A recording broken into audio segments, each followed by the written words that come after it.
आज आपण एका अशा गुन्ह्याबद्दल बोलणार आहोत ज्याने अक्षरशः सगळ्या देशाला हादरून सोडलं. ही कहाणी आहे दक्षिण दिल्लीतल्या एका हाय प्रोफाईल हत्येची आणि तिच्या तपासाची, जो जवळपास पूर्णपणे एका डिजिटल धाग्यावर अवलंबून होता. विचार करा, एक घर जे बाहेरून पूर्णपणे बंद आहे, आतमध्ये एक अत्यंत हुशार होतकरू तरुणी, आणि मग समोर येतो एक भीषण गुन्हा. पोलिसांना सुरुवातीला काहीच सुगावा लागत नाही, पण मग सापडतो एक डिजिटल धागा जो त्यांना फक्त 24 तासांच्या आत थेट मारेकऱ्यापर्यंत घेऊन जातो. चला तर मग या प्रकरणाच्या खोलात जाऊया.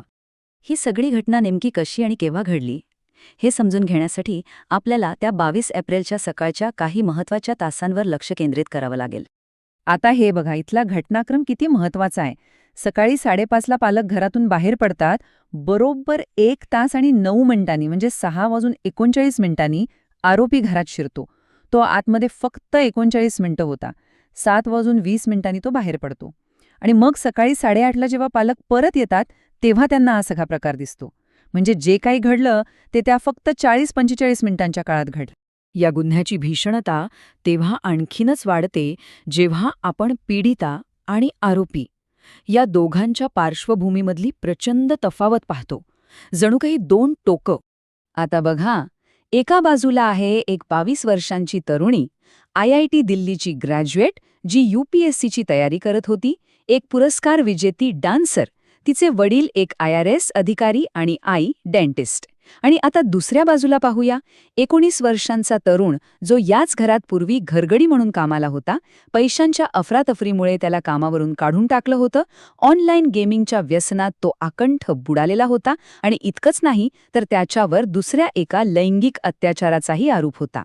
हे 2 जग किती वेगळे आहेत, नाही का? तर हा जो आरोपी होता राहुल मीना, त्याचा हेतू दुहेरी होता. एक तर त्याला कामावरून काढल्याचा बदला घ्यायचा होता, आणि दुसरं म्हणजे ऑनलाईन जुगारामुळे त्याच्यावर जे जवळपास 7 लाखांचं कर्ज झालं होतं ते फेडण्यासाठी त्याला पैसे हवे होते. आणि सगळ्यात धोकादायक गोष्ट म्हणजे त्याला त्या कुटुंबाची सगळी दिनचर्या, ते कधी येतात कधी जातात, आणि घरात शिरण्यासाठीचं जे एक जास्तीचं स्मार्ट कार्ड आहे ते कुठे ठेवलंय हे सगळं काही त्याला अगदी अचूक माहीत होतं. पण म्हणतात ना, गुन्हा कितीही हुशारीने केला तरी काहीतरी मागे उरतोच. आणि या केसमध्ये तर आरोपीने स्वतःच मागे एक डिजिटल मार्क सोडला होता. पाहूया पोलिसांनी त्याचा माग कसा काढला. बघा, इथे आधुनिक तंत्रज्ञानाने कमाल केली.